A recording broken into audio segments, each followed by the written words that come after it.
wabarakatuh. Selamat malam. Waalaikumsalam warahmatullahi wabarakatuh. Waalaikumsalam Waalaikumsalam warahmatullahi warahmatullahi wabarakatuh. wabarakatuh. Selamat malam. Saya Risna Dayani sebagai host ataupun moderator dari podcast kita kali ini. Nah, kali ini saya ditemani oleh teman-teman saya dari gelombang kelompok 3, yaitu ada Gema, ada Miftah, ada Fani, dan juga ada Raymond. Nah, di sini kita akan membahas salah satu isu yang masih hangat diperbincangkan oleh kalangan umum, yang permasalahannya itu viral pengedar narkoba yang ngaku di-backingi polisi, Polres Toraja Utara angkat bicara. Jadi di sini saya mau semua, saya harap semoga teman-teman bisa menjawab agar penonton ataupun yang video kita ini bisa mengerti detail permasalahan yang kita angkat pada malam ini. Nah, yang pertama nih, apa sih permasalahan yang sebenarnya terjadi dari kasus ini?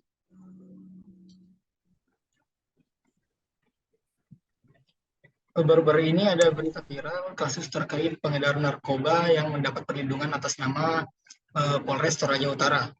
Jadi ada kejadian baru-baru ini bahwa pengedar narkoba katanya dapat backingan dari Polres Toraja Utara untuk melakukan pengedaran narkoba.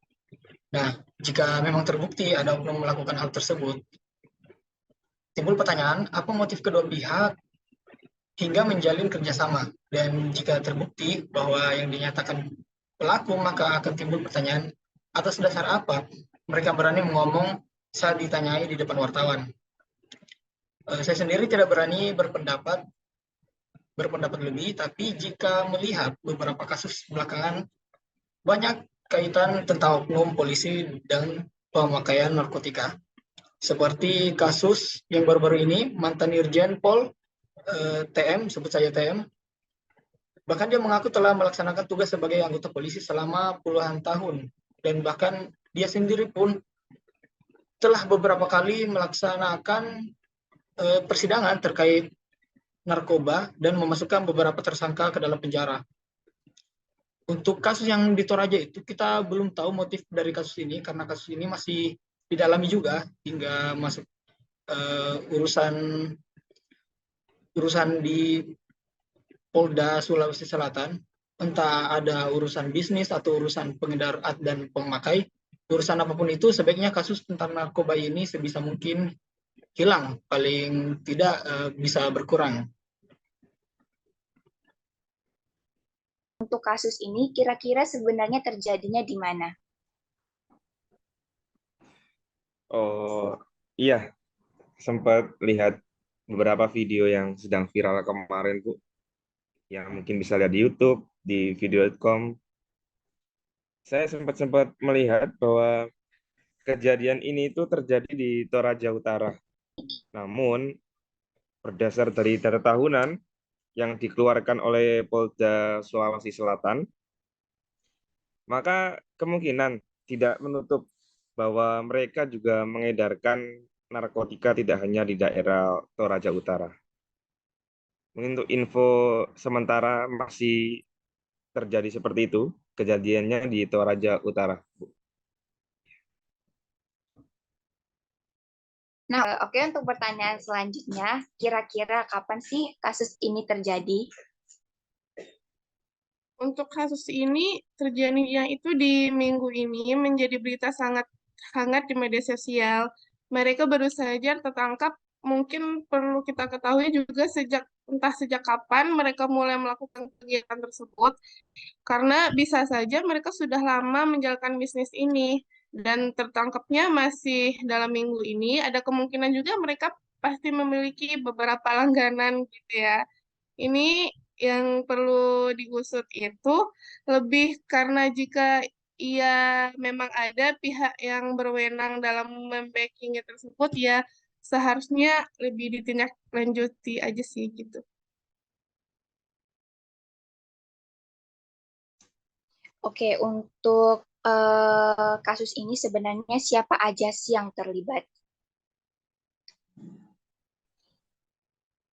Izin Untuk sudatan berita yang saya dapat, pada saat pengedar ini tertangkap dan dimintai pernyataan dari apa yang mereka perbuat, mereka malah menyeret oknum dari Polres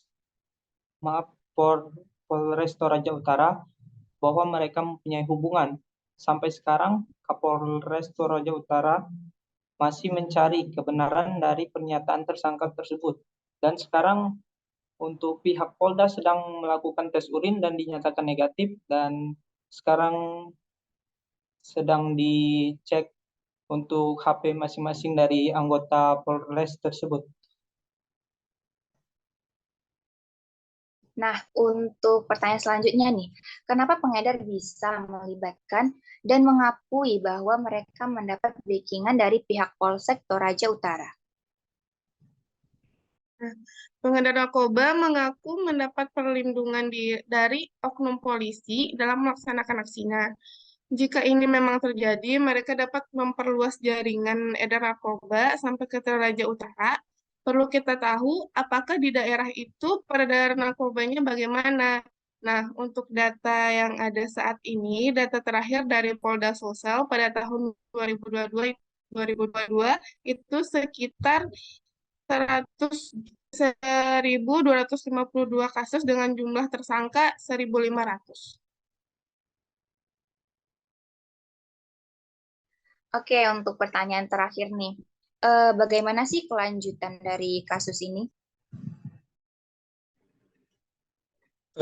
Terkait keterlibatan oknum polisi itu masih belum ada konfirmasi dari bidang Humas Polres Toraja Utara. Namun, bagaimana berita ini bisa menjadi hangat karena Badan Narkotika atau BNNK Kabupaten menangkap kawanan pengedar narkoba tersebut, dan saat diinterogasi, pengedar mengaku bahwa mereka mendapat perlindungan atau backingan dari Polres Toraja Utara.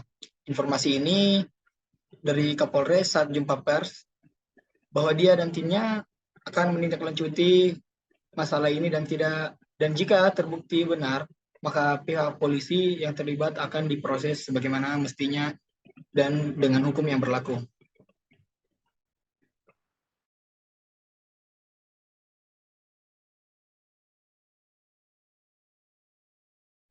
Oke, makasih nih untuk teman-teman atas jawaban dari pertanyaan-pertanyaan saya. Mungkin udah ada gambaran sedikit dong ya tentang berita yang kita angkat malam ini. Nah, selanjutnya nih, aku benar-benar membutuhkan solusi atau pendapat atau aspirasi dari teman-teman tentang permasalahan yang kita angkat malam ini. Mungkin bisa dari Gema duluan. Baik, kalau menurut saya dari solusi isu strategis terkait kasus ini, ada baiknya jika kita menyaring dulu hingga ada keputusan resmi dari konfirmasi resmi dari yang bersangkutan tentang informasi yang beredar.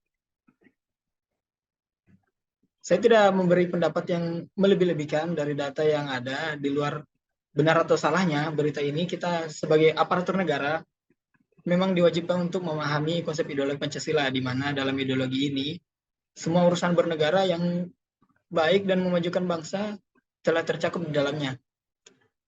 Namun itu semua dari diri masing-masing. Jika memang terjumus dalam kasus narkoba, baik itu memakai atau mengedar, itu sama saja akan merusak dan membunuh bangsa ini perlahan. Nah, itu telah tercakup dalam 6 modal insani dalam menghadapi perubahan strategis. Beberapa modal itu saya rasa sudah membangun diri kita dari hal negatif, isu-isu kontemporer yang ada pada zaman sekarang. Terima kasih. Oke, makasih Gema. Nah, sekarang ataupun aspirasi dari kita, Fani. Boleh tahu nggak kira-kira pendapatnya apa?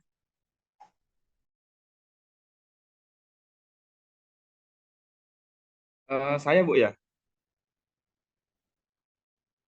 Iya, Mas, lanjut. Oke.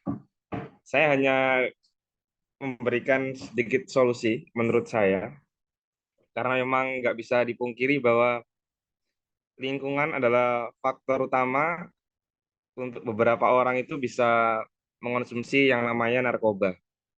Namun, Dari lingkungan tersebut, menurut saya ada salah satu cara yang mungkin dari sekian banyak cara itu yang saya mungkin itu anggap saya paling efektif, yakni gencarnya kita sebagai aparatur sipil negara itu memberikan sosialisasi tentang apa sih narkoba itu dan efeknya dan nanti jangka panjangnya itu bagaimana. Seperti itu, Kak. Jadi menurut saya cuman kita lebih gencar untuk memberikan sosialisasi tentang apa itu narkoba, bahaya narkoba, dan apa efek untuk dampak jangka panjangnya. Oke, mungkin dari saya cukup itu aja, Bu. Oke, makasih Fani. Nah, selanjutnya nih saya mau dengar pendapat dari teman kita Miftah. Silakan Miftah. Oke, kalau menurut saya itu balik lagi, kita harus mengetahui dulu apakah isu ini itu benar terjadi atau hanya kayak pengakuan aja dari tersangkanya. Karena kan mereka itu sudah tertangkap ya, atau sekedar pengalihan isu kepada aparat yang dibilang gitu, yang membekengi. Nah, seharusnya untuk pihak BNN juga harus berkoordinasi dengan kepolisian setempat untuk menyelidiki dan menangkap oknum yang terlibat dalam peredaran narkoba tersebut. Nah, semisalnya benar terjadi dan benar adanya hal tersebut, maka aparat yang membackingi pengedaran narkoba itu juga harus mendapatkan sanksi yang berat. Nah, seperti itu, Mbak Rizna. Oke, makasih Mbak Miftah. Untuk teman kita nih yang terakhir, kira-kira pendapatnya apa, Raymond? Nggak banyak kalau dari saya sih, Mbak. Mungkin untuk solusi terkait narkoba ini, mungkin untuk oknum itu sendiri bisa dicari, ya, Mbak, atau apa benar oknum itu tersendiri yang terlibat atau hanya dari omongan tersangka itu. Dan juga kita sebagai aparatur negara harus lebih gencar mensosialisasikan apa itu bahayanya narkoba, Mbak, agar generasi muda tidak terjerumus ke narkoba. Mungkin itu saja, Mbak. Oke, makasih banyak untuk teman-teman yang udah mengeluarkan aspirasi serta pendapatnya tentang permasalahan yang kita angkat malam ini. Mungkin kesimpulannya dari saya, ini merupakan kasus narkoba yang melibatkan pihak Polres Toraja Utara karena telah membacking pengedar untuk memperluas jaringan edar narkotika di Toraja Utara. Hal ini sudah ditindaklanjutin dan tinggal menunggu hasil dari tim. Dan jika emang terbukti benar, maka akan ditindaklanjuti sesuai dengan aturan yang berlaku. Oke, mungkin untuk diskusi ataupun pembahasan masalah yang kita angkat malam ini cukup sekian ya teman-teman. Akhir kata, saya Rizna Handayani sebagai moderator pamit undur diri, dan terima kasih banyak untuk teman-teman yang sudah mau membahas dan berdiskusi tentang kasus ini. Sehat selalu untuk kalian semua. Assalamualaikum warahmatullahi wabarakatuh. Selamat malam. Waalaikumsalam warahmatullahi Waalaikumsalam wabarakatuh. warahmatullahi Selamat malam, Mbak wabarakatuh. Rizna. Selamat malam, Bu. Terima kasih Malam, Mbak. banyak. Terima kasih rekan-rekan.